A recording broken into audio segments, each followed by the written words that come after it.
자, 토픽 9. 토픽 9은 마케팅 리서치에 대한 부분입니다. 9은요, 리서치의 즉 분석의 내용적인 이야기라기보다는 형식적인 이야기예요. 형식, 분석의 어떤 방법론이나 형식에 대한 이야기예요. 마케팅 리서치란 문제와 기회를 정의하고 정보를 수집한 정보를 분석해서 어떠한 행동을 해야 할 것입니다 라고 추천하는 이러한 프로세스를 말해요. 문제가 없다면 마케팅 리서치도 안 하겠죠. 이를테면 내가 이번에 새로운 오렌지 주스를 만들었어. 근데 잘 팔릴까? 궁금해. 그래서 여러분들은 모아놓고 따라줘서 드셔보시게 하고 맛에 대한 평가를 받아볼 수도 있죠. 가격에 대해서, 패키지 디자인에 대해서. 이런 게 마케팅 리서치죠. 궁금해. 팔릴지 안 팔릴지. 이런 거. 이를테면, 그죠? 리서치를 두 개로 나눌 수 있어요. 탐색적 리서치와 결론적 리서치. 탐색적 리서치는 뭐냐면요, 내 리서치를 좀 더 정교하고 제대로 하기 위해서 하는 리서치예요. 사실 탐색적 리서치는 우리가 하고 싶은 리서치의 내용은 아니에요. 이를테면 오렌지 주스를 리서치하고 싶어요. 이 맛에 대한 시에 대해서 의견을 듣고 싶어. 근데 그 리서치가 결론적 리서치거든요. 실제 우리 메인이에요. 근데 탐색적 리서치는 사람들은 주스를 먹을 때 뭘 중시할까? 주스를 먹게 했을 때 설문지에 어떤 내용을 쓰면 좋을까? 이런 거. 뭔가 이 문제에, 우리가 고민하고 있는 문제의 본질에 대해서 좀 고민해보는 이런 리서치, 탐색적 리서치라고 해요. 탐색적 리서치의 결과는 우리가 알고 싶은 결론이 아니에요. 탐색적 리서치의 결과는 무엇을 이렇게 물어봐야겠구나 하는 걸, 즉 리서치를 잘하기 위한 리서치라는 표현을 써요. 리서치를 위한 리서치라는 표현을 쓰더라고요. 그래서 탐색적 리서치는 그런 거고, 실제 우리의 어떤 결론을 내기 위한 거는요, 이게 바로 결론적 리서치예요.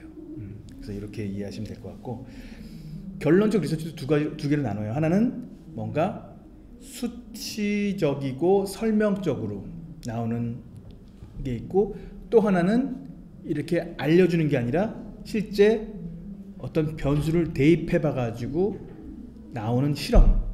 이를테면 우유 팔 때 우리 요구르트 막 붙여서 팔잖아요. 이렇게 마트 같은 데 가면 요구르트를 하나 붙여 보았을 때 얼마, 몇 개 팔리고 그 이익이 얼마가 남고, 요구르트를 두 개 붙여 봤더니 비용은 더 나가지만 많이 팔려가지고 이익이고, 세 개 붙여 봤더니 많이 팔리는데 요구르트 값 때문에 손해고, 이렇게 직접 팔아보면서 실험해 볼 수 있잖아요. 맥도날드도 이렇게 하는데요. 세트 메뉴 하나 개발하면 특정 도시에다가, 작은 도시에다가 그 메뉴의 가격별로 이 도시에서 3불, 이 도시에는 4불, 이 도시에 5불 이렇게 테스트 마켓 팔아본대요. 실험을 한대요. 그래가지고 제일 ROI가 높은 가격을 정해서 판다고 하더라고요. 이런 건 실험이죠. 그죠? 직접 해보는 거. 어쨌든 이런 게 이제 실험적 리서치예요. 영어로 말하면 크게 두 개로 나누면 exploratory, conclusive, 크게 두 개로 나누고, conclusive는 또 descriptive, 어떤 서술적이고 어떤 데이터적인 그런 결론을 말해주는 게 descriptive고, experimental은 직접 실험, 인과를 밝히는 거, 인과를 밝히는 게 experimental research다. 그래서요, exploratory research는 탐색적 리서치인데 문제 자체에 대한 더 많은 정보를 얻거나, 내가 지금 당면한 문제에 대한, 문제를 해결하기 위한 방법, 문제 해결하기 위한 데이터가 아니라 이 문제에 대한, 이 문제 도대체 어떤 문제야? 뭐 이런 걸 따져보는, 그래서 가설을 밝히는 거. 이게 이제 exploratory research예요. 그래서 이럴 땐 주로 좌담회 같은 걸 해요. 좌담회. 아니면 문헌조사 같은 걸 하거나. 그냥 사전적으로 이걸 먼저 하죠. 자, 가설, hypothesis, 다른 말로 guess or assumption 이런 말 나오죠. 이런 걸 가설이라고 해요. 제가 옛날에 한번 했던 그 가설이 뭐냐면, 제가 영어학원 마케터였잖아요. 막 설득을 영업을 해서 파는 학원이었어요. 비싸고요. 근데 만약에 영어 잘하면 연봉이 높다는 걸까? 이런 가설을 제가 일단 세웠는데, 이 가설이 검증된다면 얼마나 좋겠어요. 마케팅 할 때 엄청 좋을 거 아니에요. 그래가지고 제가 가설을 먼저 세웠어요. 영어를 잘하면 연봉이 높을 것이다. 가설을 세우고 일 검증하려고 노력을 했거든요. 그래가지고 TNS라는 리서치를 시켜가지고 실제로 물어봤어요. 영어를 잘하는 사람한테 당신 연봉 얼마야? 영어 못하는 사람한테 당신 실제 연봉 얼마야? 그렇게 해서 물어봤어요. 나의 영어 실력 그리고 나의 실제 연봉을 리서치했거든요. 헐. 그랬더니 영어를 잘한다고 생각하는 사람의 실제 연봉이 영어를 못한다고 하는 사람의 실제 연봉보다 762만 원 차이가 나는 거예요. 꽤 크게 나죠. 이걸 보고 이걸 이제 나름대로 이 가설을 검증한 거죠. 검증하고 대박 해가지고 이 조사 결과를 신문사에다 뿌렸어요. 보도자료로 해가지고. 다음날 헐, 일면 머릿기사로 영어 술술 연봉 쑥쑥. 이건 무슨 뭐 광고성처럼 보이잖아요. 전혀 나 이 기자 누군지도 몰라요. 돈 10원도 안 쓴 기사예요. 요거만 보내줬을 뿐이에요. 요걸 보내줬을 뿐이에요. 근데 이렇게 나왔어. 이 당시에 포커스는요, 하루에 서울에서만 한 20만 부 발행하던 지하철 무까지였어요. 10년 전쯤에 잘 많이 보던. 근데 어쨌든 요거 나오고 대박이었죠. 대박. 일종의 이런 게 이제 가설 검증. 제가 사례를 들리고 싶어서. 자, 어쨌든 두 번째는 conclusive research는 결론을 의사결정을 위한 리서치예요. 자, 시험대에 100명한테 했더니 70명이 맛없대. 요게 conclusive research예요. 특히 descriptive가 그런 거죠. 선호도 47.5%, 패키지 선호도 67.3%, 뭐 이런 게 descriptive research죠. 현상의 특징을 밝혀내는 거예요. 근데 experimental research는요, 인풋을 넣어놓고 아웃풋을 관찰하는 거예요. 방정식에서 x를 넣고 y 값을 보는 거죠. 그렇죠? 인과적 추론, cause and effect, 즉 causal inference를 보는 거죠. 자, 문제를 풀어보시죠. Johnson's Industrial Pest Control Service가 있는데, 얘네가 이 회사가 그들의 서비스 품질 관련하여 고객의 기대를 맞추고 싶어 한대요. 그렇다면 고객의 기대가 도대체 어느 정도일까? 이걸 알기 위해 존슨스는 뭘 해야 할까요? C. 저 리서치 수행합니다. 자, 프로세스를 봅시다. 1단계 문제의 정의, 2단계 리서치 플랜을 수립하고, 3단계 정보 수집, 4단계 분석, 5단계 분석한 거 가지고 마케팅 실행을 하는 거예요. 보겠습니다. 문제 먼저 풀게요.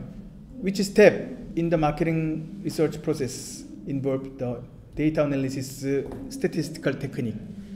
분석하고 통계적 기법이 사용되는 단계는 어디일까요? 몇 단계? 4단계. 봅시다. 뭐죠? 몇 번?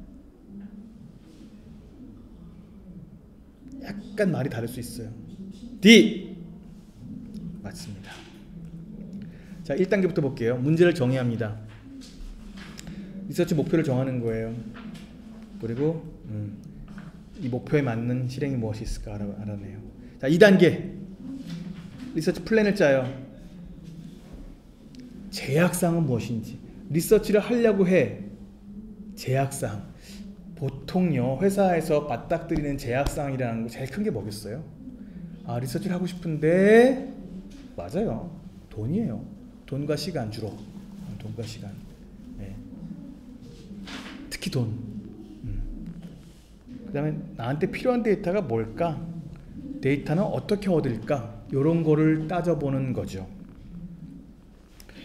constraint라는 건 아까 방금 말했지만 주로 돈이에요. 시간과 돈, 시간과 가용자금, 예, 이런 걸 주로 우리가 맞닥뜨리는 실질적인 constraint가 돈과 시간이죠. 자, 마케팅에서 많이 쓰이는 특별한 메소드가 무엇이냐? 두 가지가 있어요. 샘플링과 statistical inference라는 게 있는데요. 샘플링은 우리 리서치는요, 리서치를 왜 해요? 실제로 팔아보는 리스크가 있으니까 미리 해보는 거잖아요. 자, 아까 말한 주스를 100만 개를 뭐 이렇게 생산할 수 팔겠죠? 뭐 이렇게 확신만 쓰면 팔겠죠? 그냥 우리 100만 개 팔아보지 뭐. 그러니까 리스크 크잖아요.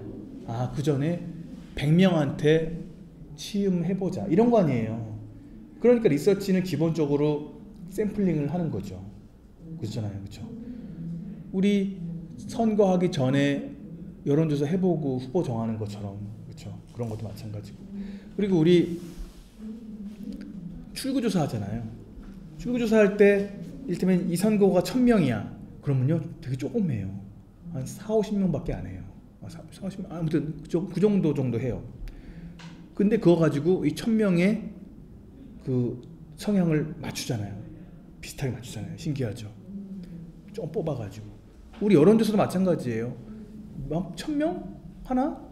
우리 전국 대통령 지지도 같은 조사할 때도 응답자 1000명, 2000명밖에 안 될 거예요. 그거 가지고 전국에 우리 뭐 이렇게 지지도를 알 수 있듯이 TV 시청률도 마찬가지예요. 각 TV마다 그 시청률 조사 프로그램이 붙어있는 컴퓨터가 TV가 있어요. 그 TV에서만 나오는 거예요. 시청률 조사는 그 사람들이 보는 데이터가 시청률이 그걸 곱하기, 그러니까 뻥튀기 시킨 거예요. 이를테면 그런 게 다 샘플링인 거죠.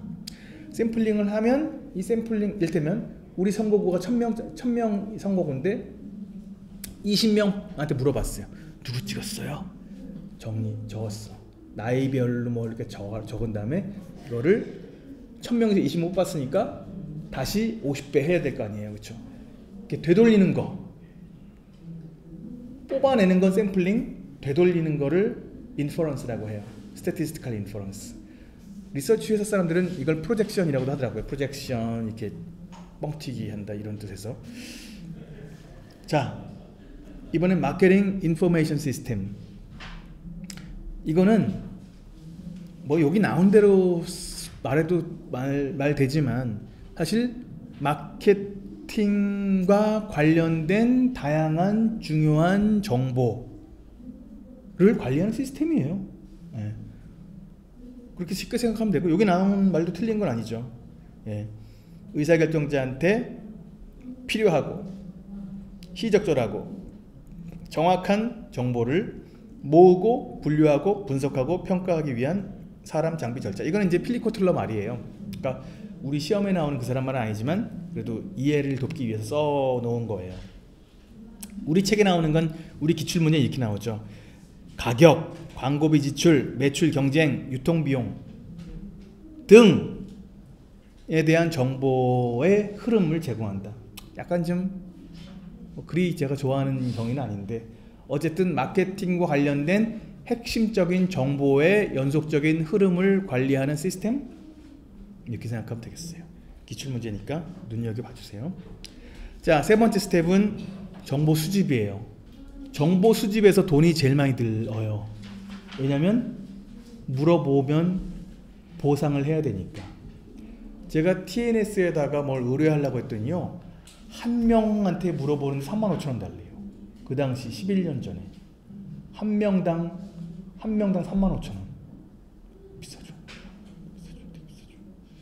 10,000명한테 물어보면 3억 5천인 거예요. 엄청 비싼 거죠, 그렇죠? 절대 10,000명한테 물어보지 않죠. 그래서 어쨌든 제일 많은 비용이 드는 단계이기도 하고요. 세컨더리 데이터와 프라이머리 데이터라는 게 있어요. 세컨더리 데이터는 기존에 있는 데이터. 프라이머리 데이터는 지금 내 상황에 맞춰서 별도로 수집한 데이터예요.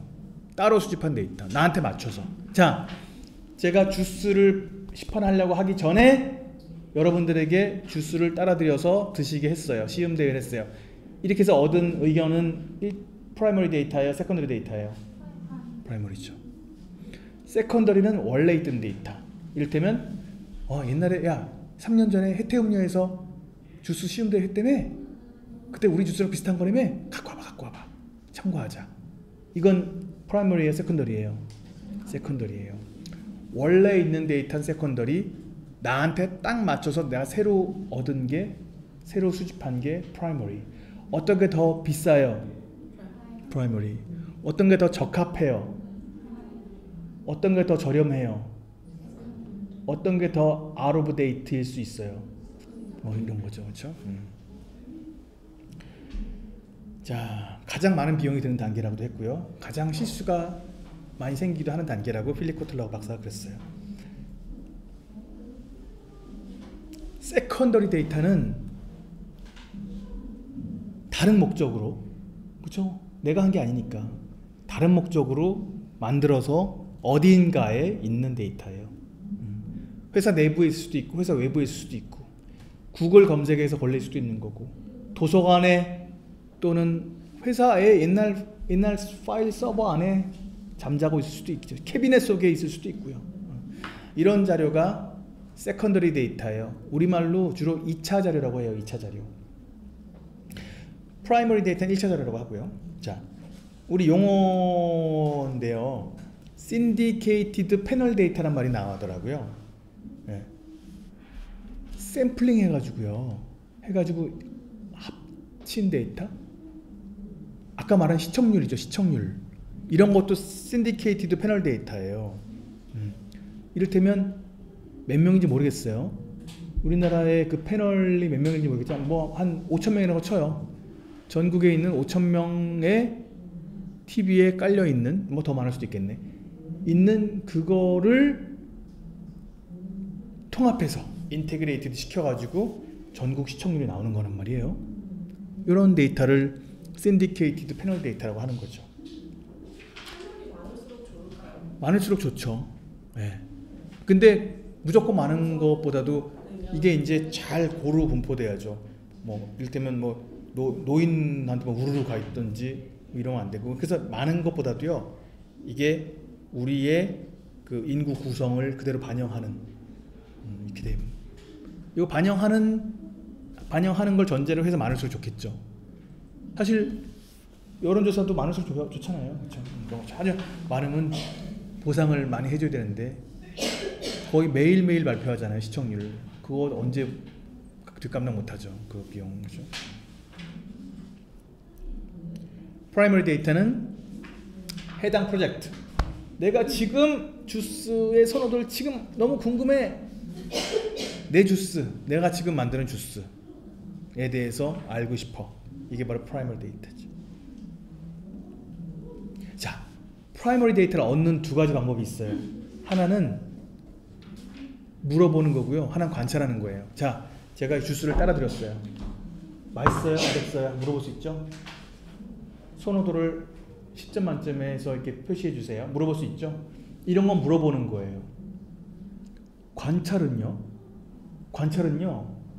표현이 좀 그렇지만 표정을 보는 거예요. 이렇게. 근데 표정 보는 거 객관적이지 않잖아요. 그래가지고 이를테면 막 뇌파에다 막 꼽아. 막 전선 막 꼽아가지고 쭉 계속 판독기가 나.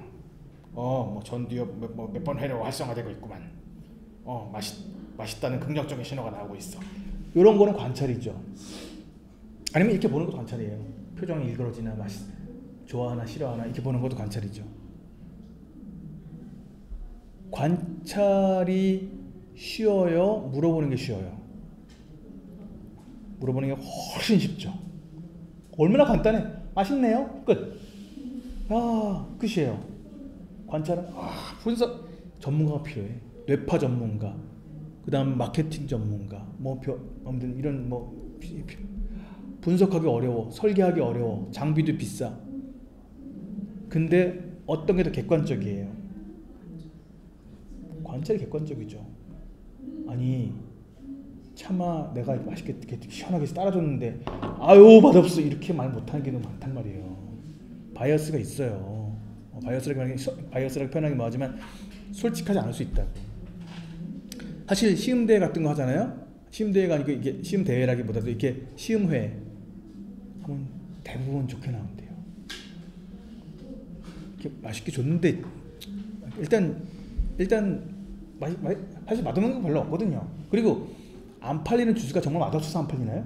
아니에요. 우리 GS25 가서 보세요. 저 이렇게 쫙 보잖아요. 냉장고 보면 내가 안 먹어본 게 70%예요. 그리고 또 앞으로도 안 먹어요. 그죠? 그리고 뭔지 무슨 맛인지도 모르고 그냥 끝이 그리고 없어져요. 근데 내가 먹어봤다면 샀을지도 모르는 제품들이 많아요.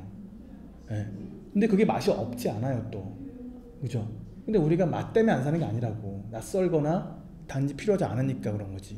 근데 이렇게 여기서 먹었을 때 맛이 아무튼 그렇게 말할 수 있는 거기도 하고, 그리고 그조차도 이게 확실하지 않을 수도 있는 거고, 그렇죠? 그런 게 물어보는 건 이렇게 그런 게 있다는 거예요. 그래서 아니 금은빵 턴 도둑놈한테 너 털었지?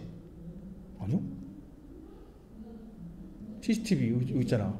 죄송합니다. 이러잖아요. 이런 것처럼 말은 못 믿어. 하지만 관찰은 믿을 수 있잖아요. 그렇죠? 그 관찰이 훨씬 더 정확하다 이렇게 표현을 하는데 어렵지, 비싸지. 그렇죠? 그런 면이 있어요. 그래서 왓칭과 에스킹이 있는데 에스킹이 아주 쉽죠. 하지만 솔직하지 않는 경우가 너무 많아가지고, 아니 미국 제품 중에요, 신제품 중에 95%가 실패한대요. 그 95%가 리서치 안 했느냐? 아니에요. 대부분 한 거예요. 근데 그런 거 망해요. 그렇죠? 그건 이제 자, 물어보는 걸 서베이라고 그러죠. 서베이에 쓰이는 설문지를 퀘스처네어라고 해요. 그래서 퀘스처너리 데이터라는 얘기는, 퀘스처너리 데이터는 설문지를 통해서 태도, 인지, 의도, 행동 이런 거를 물어봐서 얻은 데이터를 퀘스처네어 데이터라고 하고요. 자, 그 다음에 저기 시험에 나왔던 건데 에스노그래픽 리서치란 말이 나와요. 에스노그래픽은요 뭐냐면 우리 인류학자들이 아마존 아프리카 토인들하고 같이 움막에 살면서 이렇게 막 몇 개월 동안 살고 오잖아요. 이런 거를 이제 마케팅에 활용한 거예요. 그래가지고 살아, 그 집에 가서 아예 소비자 집에 가서 한 2달 살아요. 그리고 몇 시 일어나서 세수할 때 뭐 샤워는 몇 시간 하고, 뭐 이빨 닦을 때 무슨 치약 쓰고, 이빨을 몇 분 동안 닦고, 요리할 땐 무슨 어떤 밀가루 쓰고 어떤 기름을 써서 어떻게 해서 몇 시부터 이런 거를 계속 보는 거예요. 이 안에서 뭔가 통찰을 뽑아내는 거지.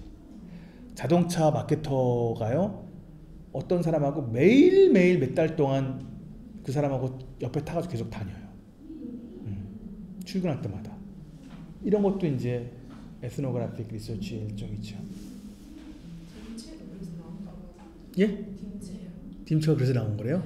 그 소비자들 뭐죠? 냉장고에 넣는 거. 오, 그러니까요. 네, 용량이 크잖아요. 네, 아파트에는 그런 장소가 없고. 그러니까요. 맞죠. 이런 거 하면서 이제 대단한 아주 획기적인 저기 통찰이 나올 수 있겠죠. 자, 포커스 그룹은 이건 그냥 우리말로 그냥 쉽게 말하면 좌담회라고 할 수 있어요. 10명 내지 11명 정도가 이런 데 모여요. 이런 데 모여서 어떤 주제 가지고 사회자가 있어요. 사회자가 제품에 대해서 이제 막 서로 간에 막 대화하고 막 그래요. 그리고 막 잡지 오려 붙이기 같은 것도 하고, 뭐 그림 그리기도 하고, 토론도 하고, 뭐 이렇게 되게 여러 가지를 해요. 이런 거를 좌담회라고 하죠. 자, 서베이가 물어보는 거예요. 물어보는 방법 여러 가지가 있겠죠. 자, 메일은 우편이에요. 우편을 보내서 물어볼 수도 있고, 텔레폰 전화로 물어볼 수도 있어요. 온라인 서베이도 하죠. 요새 이메일 같은 걸로도 하고, 퍼스널 인터뷰 쇼핑몰 같은 데서 직접 만나가지고 판넬 들고 막 물어보는 거예요. 자, 이 중에서 제일 비싼 거 뭘까요? 퍼스널 인터뷰. 인건비 장난 아니죠. 비싸요. 제일 싼 거 온라인. 한 번 보내면 수정 불가한 거. 한 번 발송하면 수정 불가한. 우편. 우편은 보내면 끝이야. 오타 수정도 못해. 그래가지고 가장 덜 유연한, 플렉서블하지 않은 걸 이제 메일 리서치라고 하죠. 안 써요 요새. 누가 메일 리서치해? 거의 절대 대다수가 온라인이에요 요새. 마케팅 리서치. 물론 할아버지 할머니한테는 온라인이 잘 안 통하니까 온라인, 할아버지 할머니한테 온라인 물어보면 온라인 할 줄 있는 할아버지 할머니만 하니까 바이어스가 생기죠. 그래가지고 잘 안 해요. 그러니까 전화를 하죠. 그래서 우리 투표 같은 거, 저기 정치인 여론조사 같은 경우에는 할아버지 할머니의 의견이 중요하니까 함부로 온라인으로 잘 안 하죠. 전화로 하죠. 그렇죠? 메일 서베이 least flexible 하다. 시험에 나옵니다. 온라인 서베이는 왜 좋냐면요, 싸요. 그리고 빨라요. 그리고 응답과 동시에 취합이 돼. 그잖아요. 딴 거야 봐. 전화 다 적고 엑셀에 옮긴 다음에 그걸 또 어떻게 올려가지고 SPS에서 넣고 뭐하고 해서 겨우 나와. 더 힘들어요. 하지만 온라인은 바로 돼. 싸, 빨라. 퀘스천의 종류는 두 가지예요. 뭐 되게 거창해 보이지만 객관식, 주관식이에요. 오픈 엔디드는 주관식, 클로즈드 엔드는 객관식이라는 뜻으로 보시면 되고, 또 다른 건 이렇게 세 개로 나눈 경우도 있어요. 오픈 엔디드는 주관식, 다이커터머스는 잘 안 쓰는 말이긴 한데 이거 아니면 저거, 양자택일, 예 아니요, OX 이런 거를 다이커터머스라고 해요. 그 다음 멀티플 초이스 퀘스천이 바로 뭐 사지선다, 오지선다 같은 걸 말하죠. 객관식. 자, 세컨더리 데이터의 장단점을 이야기해 봅시다. 세컨더리 2차 자료의 장점이 뭘까요? 하나, 장점. 싸다. 시간 절감. 비용 싸다 또는 공짜다. 단점.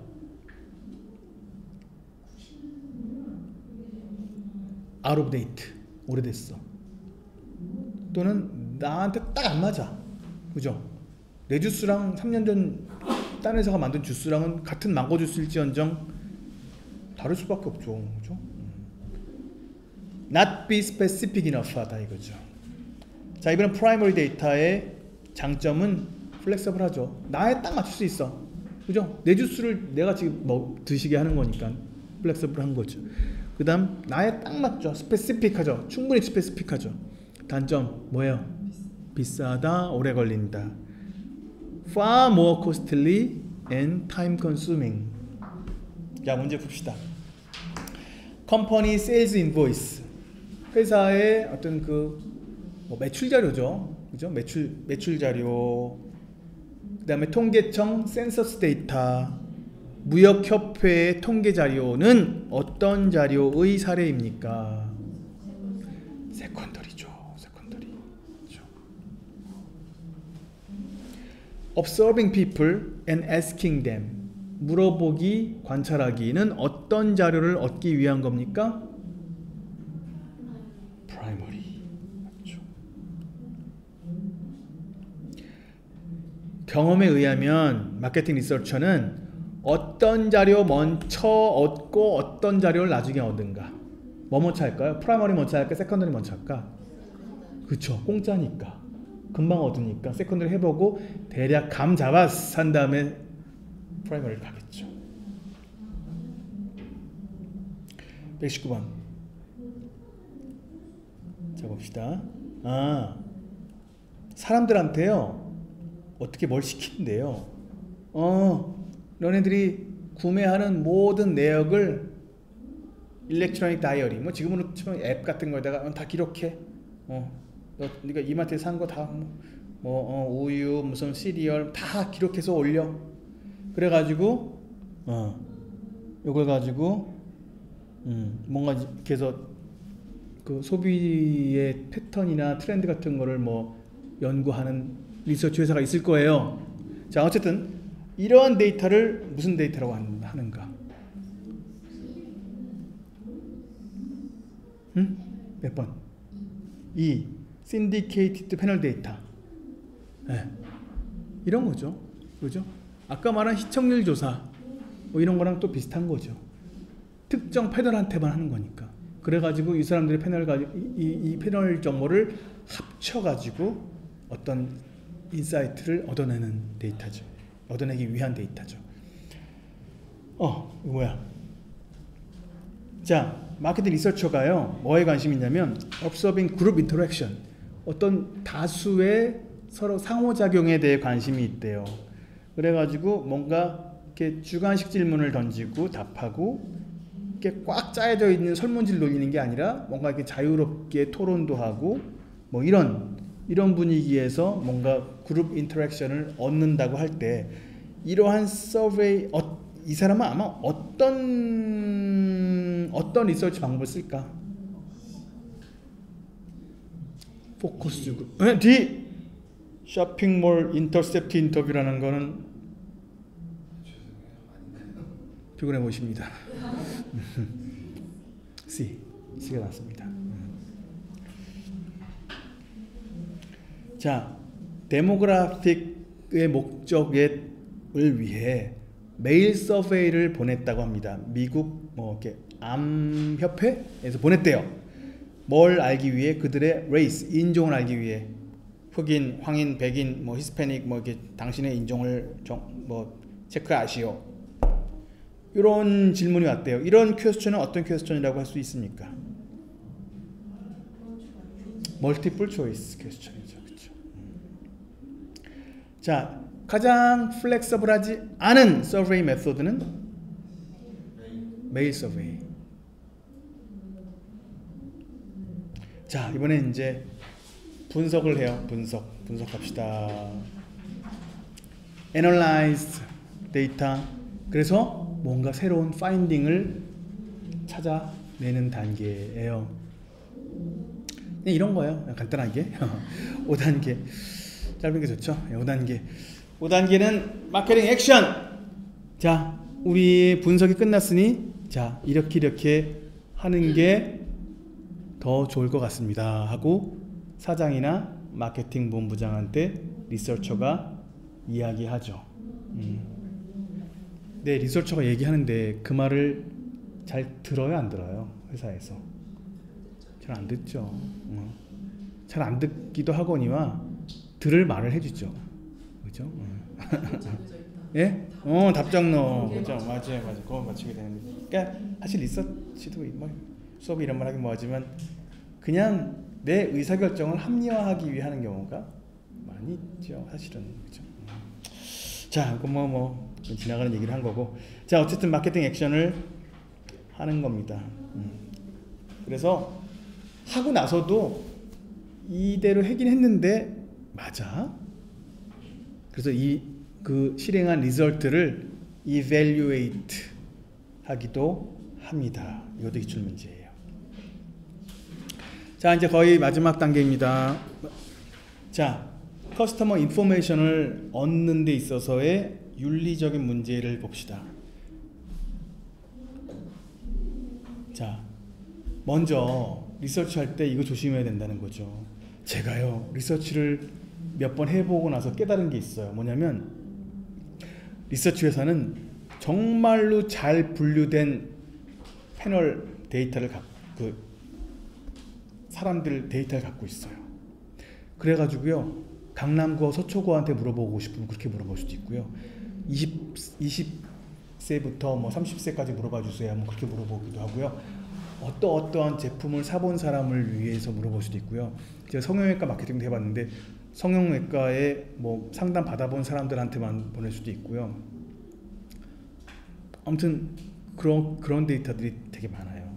그러면 마케터가 그런 유혹이 생겨요. 와, 나 성형외과 이번에 개업하는데 강남구 서초구, 강남구 압구정동 근처에 사는 20대부터 30세 사이에 성형수술 관심자한테 서베이하는 척하면서 우리 병원 홍보할까?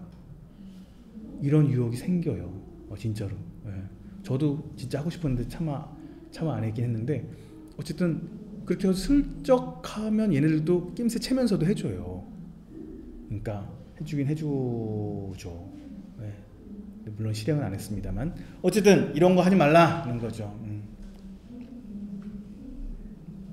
그 다음에 리서치를 왜곡하거나 자기한테 불리한 거 슬쩍 빼거나 이런 거 하지 마라. 예. 그래서 리서치 인테그리티를 지켜라. 예. 뭐 좀 정직성 같은 번역할 수도 있을 것 같아요. 정직성. 그 다음 클라이언트와 공급자의 공정한 대우. 이게 이제 클라이언트라는 게 누구겠어요? 리서치 회사죠. 리서치 회사가 완전 슈퍼 을이죠. 을. 그죠? 그러니까 얘네들한테, 리서치 회사한테 뭐 막 갑질하고 뭐 그러지 말란 얘기죠. 막 무리하게 막 일정 촉박하게 하고 내일 모레까지 보고해 뭐 그런 거 그렇고 아무튼 쉽게 말해서 갑질하지 말란 얘기고, 그 다음 조사 대상자의 권리를 존중하라. 이를테면 조사 대상자라는 얘기는 그러니까 질문을 받는 사람이죠. 근데 막 질문이 막 정치적으로 민감한 질문이거나 뭐 성적으로 민감한 질문이거나 뭐 성적 정체성 그런 막 되게 민감한 그런 질문을 막 한다. 그러면 이건 그렇죠. 특히 이제 무기명이 아니라 뭐 이렇게 대면일 때 뭐 그런 거 하면 굉장히 인권 침해 요소가 있을 수도 있죠. 이런 거는 이제 하지 마라. 이런 얘기죠. 요게 가이드라인이에요. 마케팅 리서치에 AMA 가이드라인인데 3 가이드라인이라고 하는 꼭 4개가 있어요. 책에 3개 나오는데 문제 하나가 더 나오길래 제가 하나 더 써놨어요. 요것도 시험에 가끔 나오니까 숙지하도록 하세요. 자, 여기까지가 9장 마케팅 리서치였습니다. 시간이 좀 남아서 이제 리뷰하자면 제일 많이 나오는 게 이제 저기예요. 2차 자료하고 1차 자료 개념에 대해서 제일 많이 나오니까 확 숙지하시고, 2차 자료는 말씀드렸듯이 원래 있는 데이터 다른 목적으로, 1차는 나의 지금의 니즈, 나의 지금의 리서치에 딱 맞춰가지고 새로 얻은 데이터. 그래서 2차 자료는 더 쉽게 모을 수 있고 빨리 모을 수 있고 싸게 모을 수 있지만 렐러번트하지 않죠. 나한테 딱 맞아떨어지지 않고 스페시픽하지 않고 이런 점이 있지만, 1차는 나한테 딱 맞고 맞지만 훨씬 더 비싸고 훨씬 더 타임 컨수밍하다는 단점이 있다는 거. 요쪽에서 좀 문제가 많이 나오는 편이에요. 그래서 그거 좀 집중해서 보시면 될 것 같습니다. 그래서 여기까지 9장을 마치겠습니다.